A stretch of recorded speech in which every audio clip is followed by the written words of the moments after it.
He invited Uganda to look at itself, not merely to be entertained, but to think his place will remain. His words will remain. The artists he influenced will remain. The questions he always asked will remain. And I hope that the standard he demanded of Uganda theatre, the discipline, the seriousness, courage, respect for one another, and the respect for our own stories will also remain. And as for us, his children and family, something quieter will remain. A voice, a joke, a lesson, a correction, a memory that suddenly makes you laugh when you thought you were supposed to be crying, and laugh. Lots of love. Dad, I wish we could have more time. There are conversations I wish we could still have, questions I wish I could still ask. There are moments when I still expect to hear Dad's voice. But I am grateful. I am grateful that I called you Dad. Grateful for what you called. Grateful for what you taught me. Grateful for what you gave my country, Uganda. Grateful we were able to care for you. And above everything else, grateful that in your final chapter, you found the way to God. Perhaps comfortable, and I suspect you rather enjoyed the last part.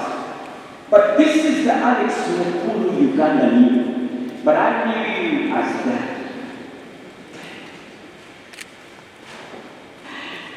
And that is a different privilege altogether. I knew the man after the curtain came down. I knew our father. I knew a man who loved us.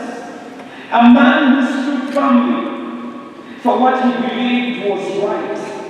A man who was not afraid to tell you the truth. Even when perhaps you would have preferred a slightly edited version of it, he wouldn't accept. Dad was generous with truth. He gave me lessons about life, about people, about this country, about responsibility, about standing for something, and about becoming your own man. Some lessons he taught intentionally. Others I learned simply by watching him. And today, one of the things I am most grateful for is that beneath everything else, beneath the reputation, the work, the intellect, the stubbornness, the humor, and the enormous personality, there was simply a father to me. And I loved him so much. One of my greatest sources of peace today is what God allowed us to witness in Dad's final days. He gave his life to God.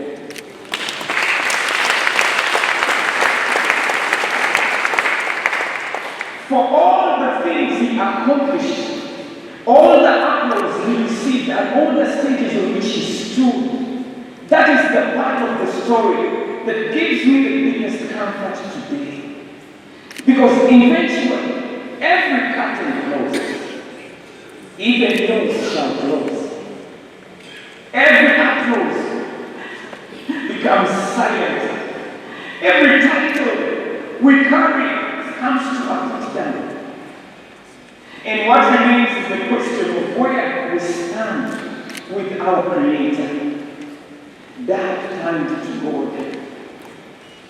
And so even through my tears, I can say God has been good to us.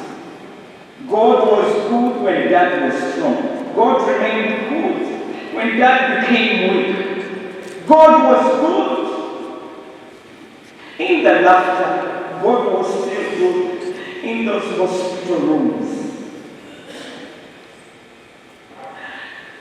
God was good when we prayed for healing, and God remains good even now. When the answer to those prayers did not come in the way we desperately wanted it to, that was faith. Not believing that we will never experience pain, but knowing that even in our biggest pain, God has not abandoned us.